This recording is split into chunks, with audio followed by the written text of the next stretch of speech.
Hi guys, welcome to our channel Mister Sisindri. Bigg Boss Telugu season 8లో మరో వారం ముగియబోతోంది. ఈ వారంతో బిగ్ బాస్ సీజన్ 8 4 వారాలని పూర్తి చేసుకుని 5వ వారంలోకి అడుగు పెట్టబోతోంది. ఇక వీకెండ్ అంటే బిగ్ బాస్ హౌస్లో ఉండే ఆ హడావిడే వేరు. హోస్ట్ నాగార్జున రాక కోసం కంటెస్టెంట్స్ కళ్ళల్లో ఒత్తులు వేసుకుని ఎదురు చూస్తూ ఉంటారు. ఆ సమయం రానే వచ్చింది.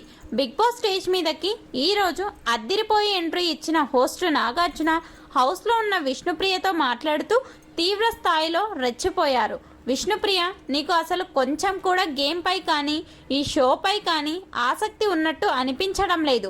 మంచిగా ఎంజాయ్ చేసి వెళ్దామనేసి వచ్చినట్టు ఉంది.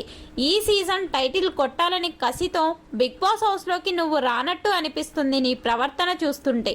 చీఫ్ అంటే చాలా పెద్ద బాధ్యత, దాన్ని నువ్వు చాలా ఈజీగా వదిలేస్తున్నావు. నిన్ను చీఫ్ కాకుండా నయనిక చేసిన నో రెస్పాన్స్.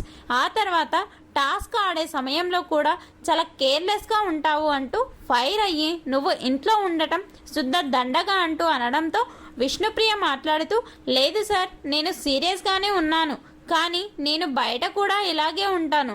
దేని గురించి ఎక్కువ థింక్ చేయను. అప్పటికే ఆ పని చేయాలి అంటే ఆ పని పూర్తి చేస్తే చాలు. ఇక ఈ రోజుకి మనం హాయిగా ఉండొచ్చు అనేది నా అభిప్రాయం. అందుకే మీకు అలా అనిపించిందేమో. ఈ రోజు నుండి మరింత ఫోకస్ పెట్టి గేమ్లో ఆడతాను సార్. అలాగే ఇకపై ప్రతి వారం చీఫ్ అవ్వడానికి కష్టపడి ఆడతాను, చీఫ్ అవుతాను అంటూ చెప్పడంతో చూద్దాం ఏ మేర ఆడతావో అని అన్నాడు నాగార్జున. నిఖిల్ను డబుల్ ఫేస్ అని ఎందుకు అన్నావు అంటే, నేనేం కావాలని అనలేదు సార్. మాతో నిఖిల్ ఆ టాస్క్ గెలవక ముందు వరకు ఒకలా, టాస్క్ గెలిచిన తర్వాత మరోలా ఉన్నాడు, అందుకే అలా అన్నాను అని చెప్పింది. చివర్లో నాగార్జున ఈ ఆటతో ఎక్కువ రోజులు ఈ హౌస్లో ఉండటం కష్టమే అని చెప్పాడు. నాగార్జున విష్ణుప్రియతో చెప్పిన మాటలపై మీ అభిప్రాయాన్ని కమెంట్స్ రూపంలో తెలపండి. Please subscribe our channel Mister సిసింద్రి.